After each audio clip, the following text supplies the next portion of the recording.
Hello out there, I'm the oldest nerd.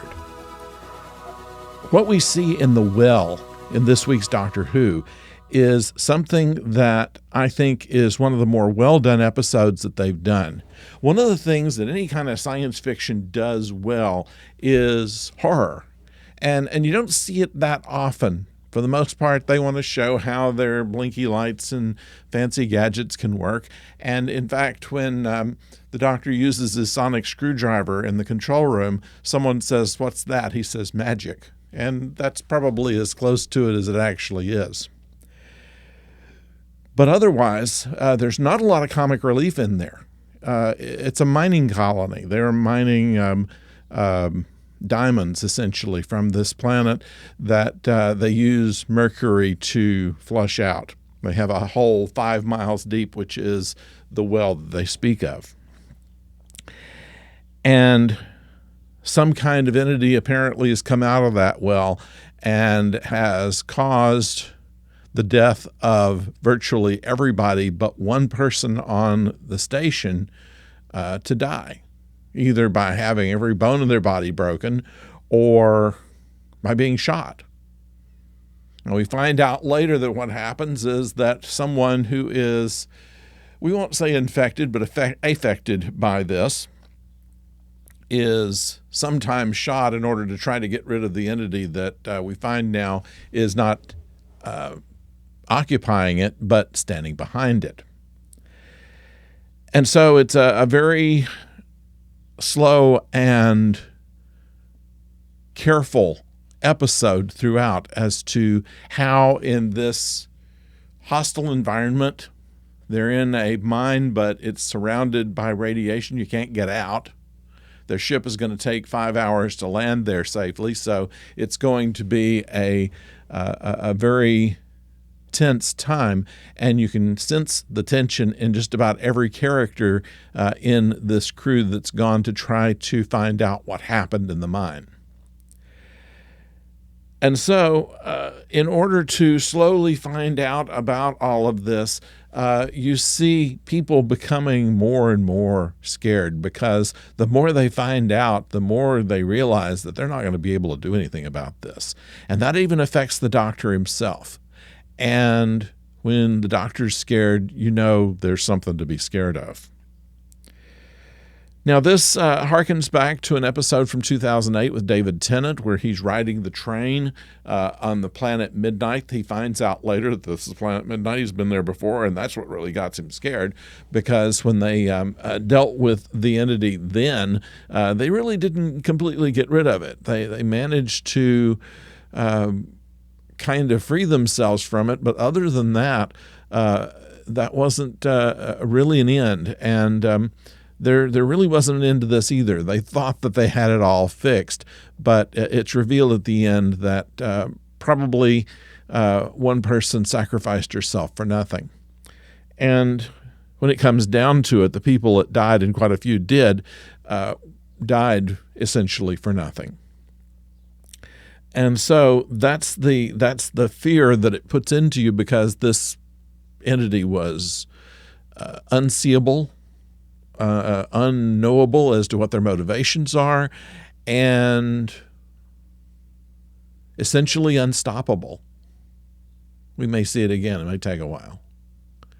But it is something that has been following the progression of these shows this season, and really truly of last season as well, where there was no common villain. I mean, we've seen the Toymaker before, if you've watched Doctor Who all the way back to the 1963 episodes, and you would see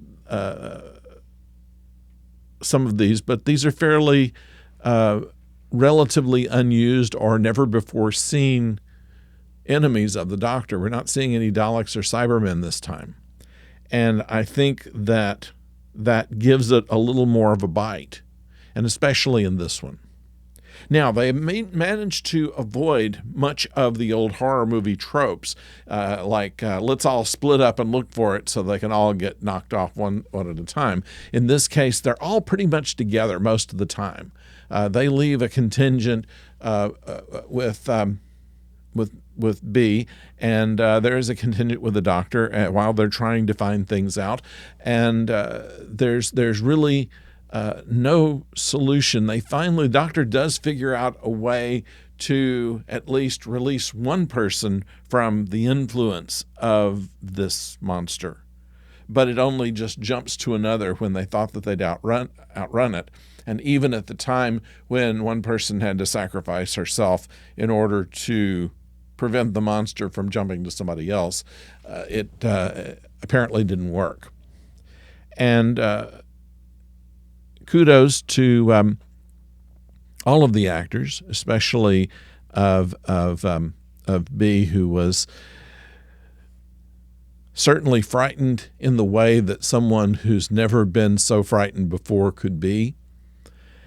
And like I say, even in the doctor's face, you could see this is one I don't know how to get out of.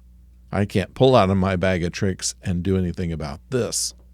We can't even see this. We don't even know who it is. We don't know what they're after. We don't know what their motivation is. All we know is that they're deadly.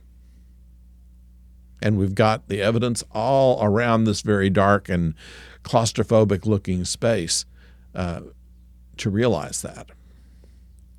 So it's a very tense episode, a little bit of comic relief here and there, but what we have is a brilliantly executed episode. And as much of as last week's was kind of a romp, this one was dead serious. So that's my thoughts on this. We see Mrs. Flood again, except this time she's not breaking the fourth wall rather. She is the commander of this whole thing. We see her right at the end of it, and once again she seems to know who the doctor is, and she knows of the device the doctor was using to measure how to get back to Earth. And this indicates that Mrs. Flood was also that in last season's episode. They used the same actor to play a character in when the doctor was standing on the mine. And so we have a situation here where we may rethink that. That wasn't just coincidental casting there. This is the same person, and this person is a time traveler, and this person has some kind of interest in the doctor, and some of the thoughts on who Mrs. Flood could be the boss that the Meep talked about, that the toy maker said, I don't play the boss's games. Or maybe it's just another version of the Master or Missy. I'm thinking, though, that the way that this is being revealed just a little bit at a time, we may never know exactly what's going on here, but it does present a question in every episode. So we're keeping an eye on this and seeing if we do find out something even in this season. But otherwise, without that even, it was a brilliant episode, and we highly recommend it to you if you haven't seen it already. If you haven't seen it already, I've already spoiled a bunch of it, but it's still worth seeing even after you know it. It's kind of like watching the movie Alien. You can watch it 100 times and still be scared at it, and I believe that would be the case with this as well. So please subscribe if you have not done so already, and a like would be nice as well. That would be nice for us. We're also doing The Last of Us. It'll come in a couple of days, and Andor after that. And then back next week with the next Doctor Who adventure. Thank you for joining us, and until next time, don't go far.